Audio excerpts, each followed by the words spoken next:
Up next in the broadcast, Russia's foreign minister seems to believe North Korea may be open to coming back to the six-party talks.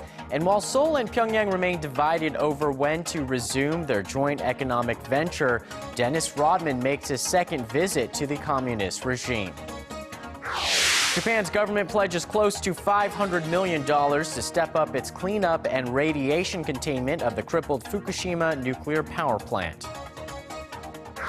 And France joins the United States in claims that the Syrian government ordered last month's chemical attack on its own citizens. French intelligence says it has concrete proof. Primetime News begins now.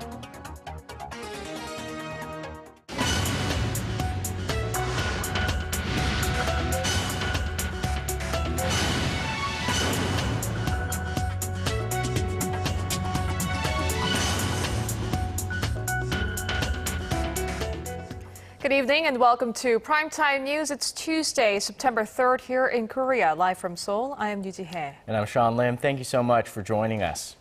We begin this evening with two Koreas at odds. Despite marathon talks on Monday over the resumption of the joint industrial complex in North Korea's Kaesong, Seoul and Pyongyang are still in limbo. They have yet to agree over when they would like to restart operations there. Our Kim Hyun-bin reports.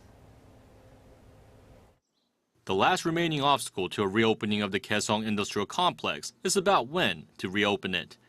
In the first meeting on Monday of the joint committee that will be responsible for managing the joint factory zone, Pyongyang made it clear they would like operations at the joint business park to resume as soon as possible. But a South Korean government official said Tuesday that unless North Korea complies with a set of regulatory measures and reinstates a military hotline near the West Sea, the Kaesong complex will remain shuttered. That hotline was cut in March, shortly before Pyongyang pulled all of its workers out of Kaesong. The South is putting emphasis on the hotline because people can only gain entry to and exit from the complex after getting approval from the joint security area at Panmunjom, and only during working hours.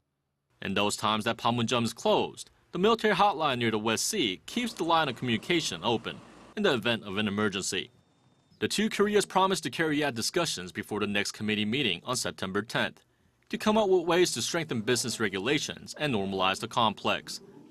In the meantime, meetings for the two subcommittees in charge of asset protection and global competitiveness will be held on Wednesday, followed by subcommittee meetings on customs, communications, personnel safety, and passage on Thursday. With the two sides failing to reach an agreement on when to reopen the complex, attention now turns to the second joint committee meeting, and to whether North Korea will comply with the basic standards set by the South. Kim Hyun-bin, Arirang News.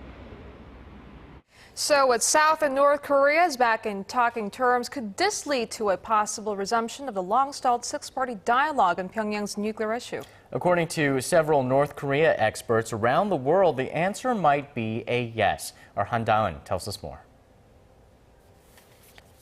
The recent resurgence of inter-Korean talks on several pending issues has warmed up the chill that gripped the Korean peninsula earlier this year.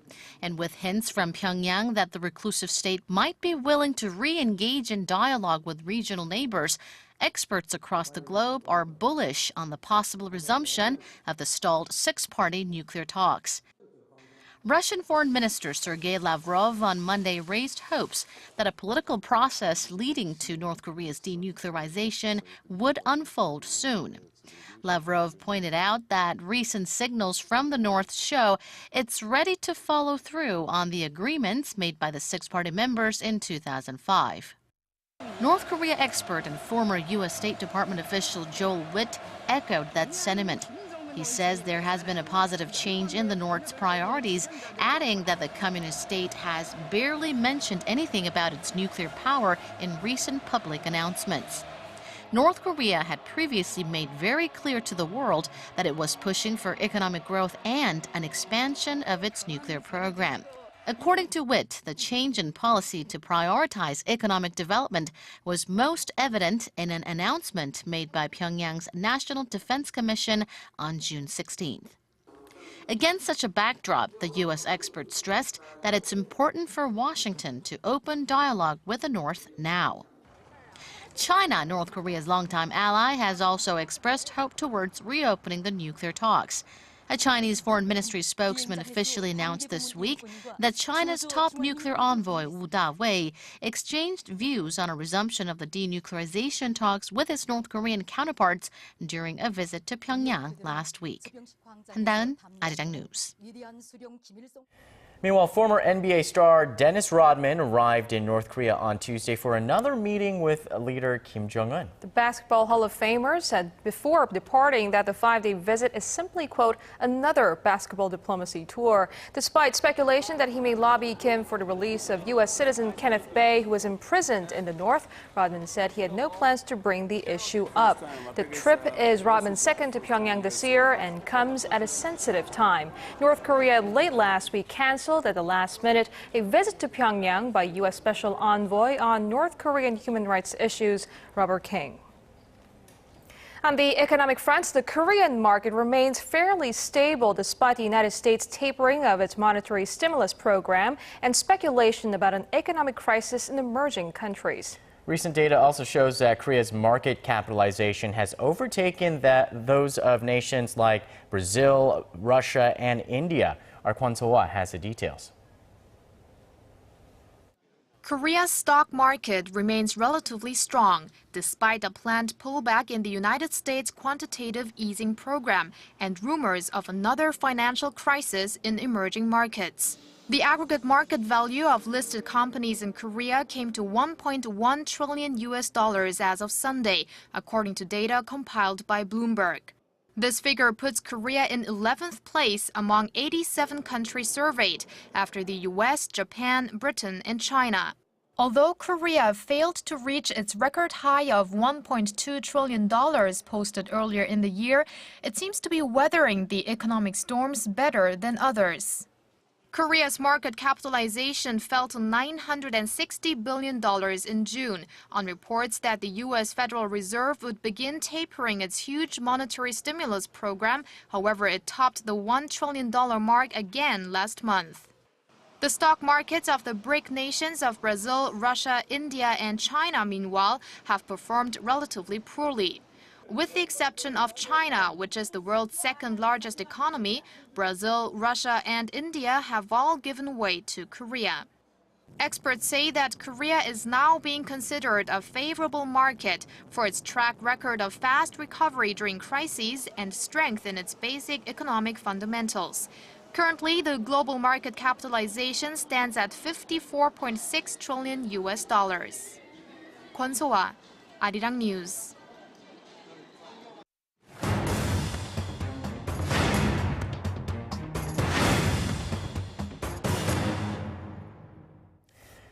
Syrian President Bashar al-Assad has warned that any military strike on his country will result in war across the Middle East. The dire warning came as France joined the United States in saying it has concrete proof that the Assad regime carried out last month's devastating chemical weapons attack. Our UDN reports on the Syrian crisis.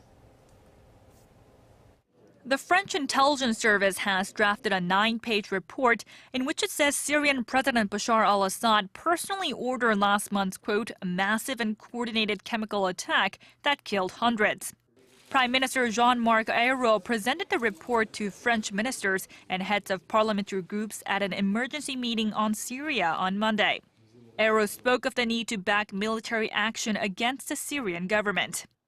President Hollande is working on persuading and bringing together a coalition as quickly as possible. In an interview with French newspaper Le Figaro, President Assad said that if France does take part in foreign strikes against Syria, he will retaliate. Assad said, quote, if the policies of the French state are hostile to the Syrian people, the state will be their enemy, and said France will have to face the consequences. He added that military intervention could set off a regional war and described the Middle East as a tinderbox that would explode if any attack were launched. Despite the most dire warning yet, Western nations continue to ramp up their rhetoric against the Syrian regime. NATO Secretary General Anders Fogh Rasmussen said he has seen evidence that Syrian authorities used chemical weapons, adding it would send a dangerous signal to dictators if the world did not respond firmly. Over in Washington, Congress is set to vote next week on President Obama's proposal to authorize airstrikes against Syria. Senator John McCain said a vote against would be disastrous. A rejection of that, a vote against that resolution by Congress, I think, would be catastrophic because it would undermine the credibility of the United States of America and the President of the United States. None of us want that. Russian President Vladimir Putin has proposed sending a group of Russian lawmakers to the United States to discuss the situation with members of Congress and to persuade them to take a balanced stance on the issue before the vote next week. Yurian, Arirang News. The foreign experts take on the U.S. plan of action in Syria and how a potential attack would impact the Middle East. We are joined by Dr. Chang Ji-hang, a researcher of Middle Eastern affairs at the Asan Institute for Policy Studies. Thank you very much for joining us. Thank you. Well, Dr. Chang, President Obama announced that he is going to seek the approval of the U.S. Congress for attacks on Syria. What would happen if he is not able to convince a very skeptical public in Congress? Well, we are going to hear the result of the vote next week around September 9th, Monday. But then Secretary of State Kerry already said that the United States will go to the action without congressional authorization anyway. And he also added that there are several historical cases of going to the action without approval, such as Kosovo, Iraq, and Somalia. Well, China and Russia are objecting to the idea of international military action against Syria. How important is it to get their blessing? I think not that important. I mean, they are not going to change their position, support toward the Assad regime anyway. I mean, like Russia has a very critical economic and military interest in Syria. And also 2 years ago, UN Security Council approval, also including by China and Russia, a strike on Libya just brought about the regime change that those two countries don't want to see. So those two countries will so firmly resist, this time about the UN Security Council approval. So we are not going to see their support, and their blessing is not that important, I think. But in many ways, the U.S. can't go back on its pledge to police the world over the use of biochemical weapons. How important is it for the U.S. to uphold the 1972 Biological Weapons Convention, which is essentially a gentleman's agreement not to use these types of weapons in warfare? It is quite important, I think. It is strongly prohibited according to international norms and laws. For instance, Saddam Hussein used sarin gas against Iranian civilians during the Iran-Iraq war, and also again the Kurds in the 1990s. For instance, South Korea government, as a member of Chemical Weapon Convention, strongly condemned the use of chemical weapon in Syria this August. So that is quite important. Then how will a potential attack impact the wider Middle East, and will Assad retaliate? If so, where? Well, I think there is huge backfire.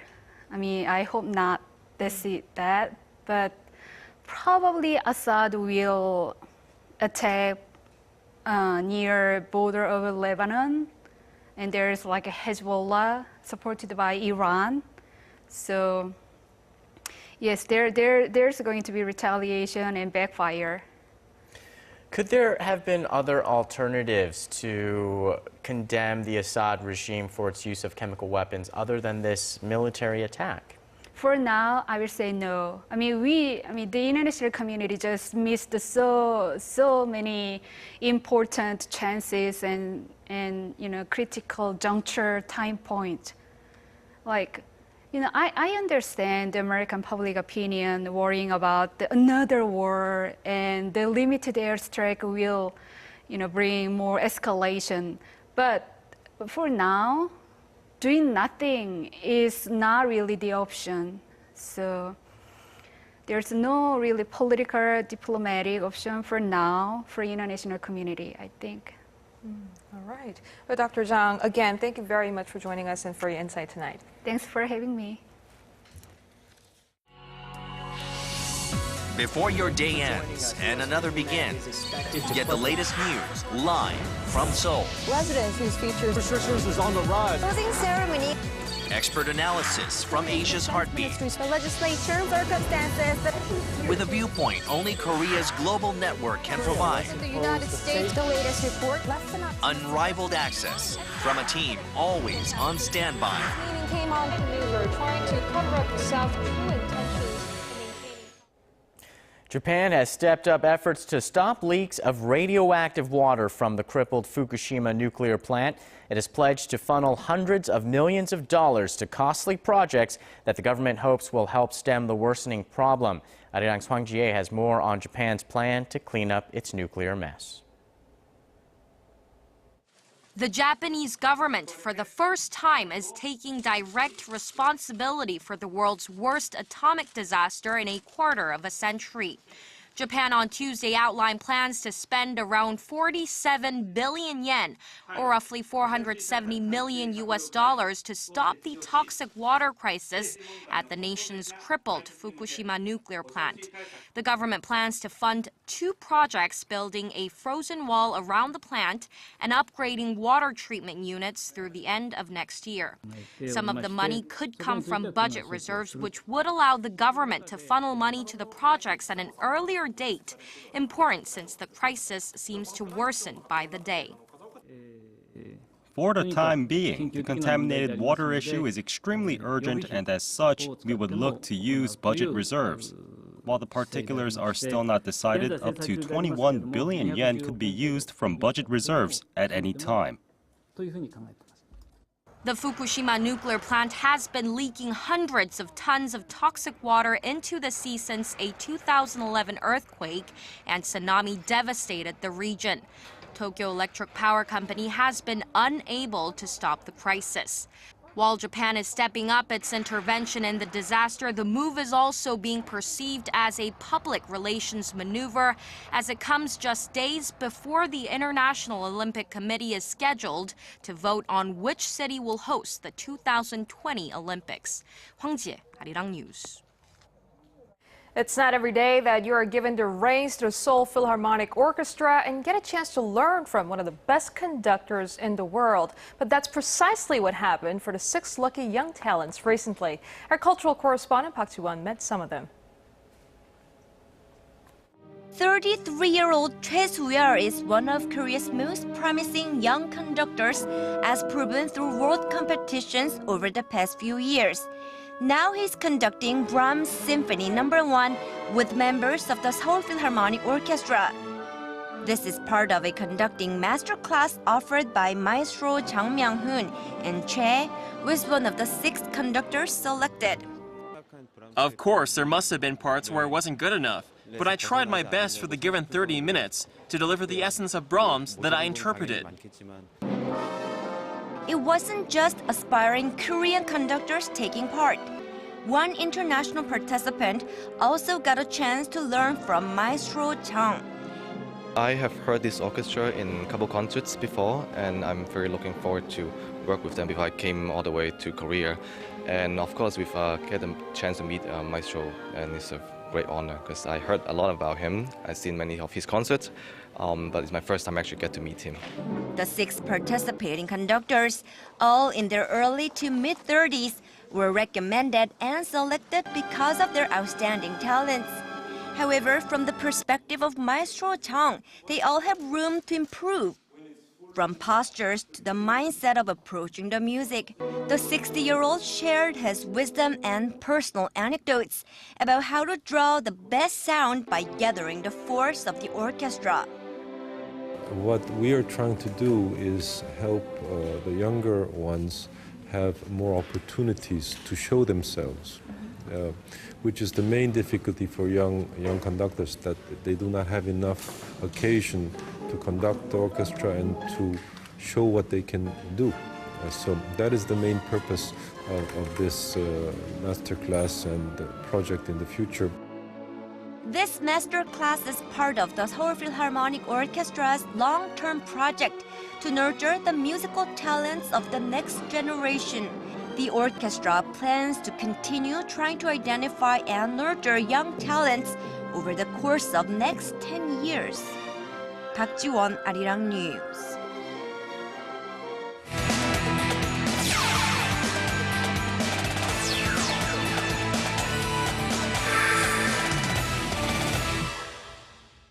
The European football fans are buzzing today as this year's summer transfer window has finally come to a close. And Stephen Che joins us in the Sports Center for an overview of the biggest comings and goings. Stephen. Hey guys, European clubs were busy all the way down to the deadline to secure their 2013-14 rosters with record signings across the board. The EPL's Arsenal made the biggest transfer deadline day signing of Mesut Ozil from Spain's Real Madrid, worth over $66 million. Meanwhile, the biggest transfer of the summer was Real Madrid's $133 million deal to snag forward Gareth Bale from Tottenham. And with that deal, Spain's La Liga clubs shelled out the most cash among Europe's top 5 leagues. As for the South Korean players, Park Ju-young wasn't able to pry himself away from Arsenal, while Ki Sung-yong and Hong Jung-ho made late August transfers to Sunderland and Germany's FC Augsburg, respectively. Now coming back home, the KBO's newest team, Suwon's KT Wiz, announced that it will hold an open tryout camp later this month for players looking to contribute to the team come 2015. They're seeking players both domestic and foreign and anywhere between the ages of 18 and 32 years old to join the 3-day tryout, which starts on September 25th. 40 of the tryout's best players will join manager Cho Bum-hyun's 23 first-team members in training camp in October. And finally, let's slide into Tuesday's top KBO matchup. The Kia Tigers and the Samsung Lions battled in Daegu. Now the Tigers sent Henry Sosa to the mound, the Lions' Rick Vandenherk. Now it's the top of the first. Kia's Shin Jong-gil hits a single to right field, and the throw to the plate, it's safe. Shin gets to second. 2 batters later, Lee Bum-ho hits a 3-run homer to left. Tigers up 4-0. Now Kia scores another in the second before Samsung, with 1 out in the third, pulls the struggling Vandenherk. Now in the sixth, it's the Lions' Chae Hyung-woo hits a sac fly for the run. 5-1, Tigers still up, but the Tigers go on to win this one with the final score of 5-2. And looking at the scores from around the league, we have Lotte defeating Nexon 4-2, Tusan over Hanwha 12-2, and SK coming back to win this one over LG 4-3. That does it for me here in the Sports Center. This has been Stephen Che. Check back at midnight for the latest in the world of sports.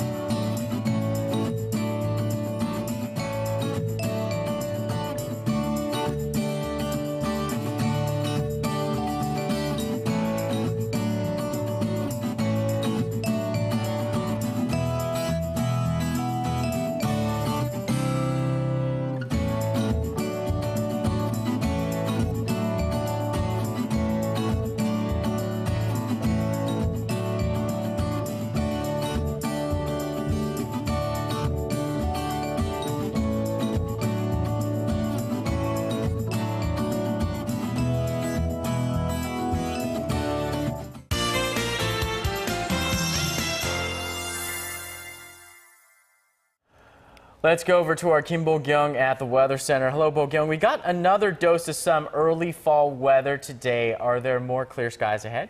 Hello, Sean and Chi-hye. Hate to break it to you, but there's rain in the forecast later in the week. And due to the tropical storm Toraji, I believe, right? That's right, Chi-hye. Jeju Island and the southern regions are going to be indirectly affected by tropical storm Toraji. The rain on Jeju should start Thursday and spread to the southern regions by Friday. However, as the storm's path may change, please stay on the watch. Now, moving over to our satellite map, the nation is currently under the influence of a high-pressure system in China. This is why we're generally seeing clear skies throughout the nation. But due to winds blowing from the east, there should be rain in Gangwon province later at night. The rain is expected to continue until early tomorrow morning. Otherwise, tomorrow we should have clear skies during the day. As the sunlight during fall has an abundance of vitamin D, enjoy it while you can. With that in mind, let's take a look at tomorrow's numbers. Seoul, Daegu, and Gwangju should get up to 29 degrees, while Busan should get get to 28. Moving on to other regions, Daejeon and Jeju should get to the high 20s. Meanwhile, Dokdo and Mount Kumgang should peak at 23 and 15 degrees respectively. That's all I have for you this hour, but tune in for another update after midnight. Thank you, Pyongyang, and that's our broadcast on this Tuesday night. I'm Yoo Ji-hae in Seoul. And I'm Sean Lim. Thanks for joining us. Have a great evening. We'll see you soon.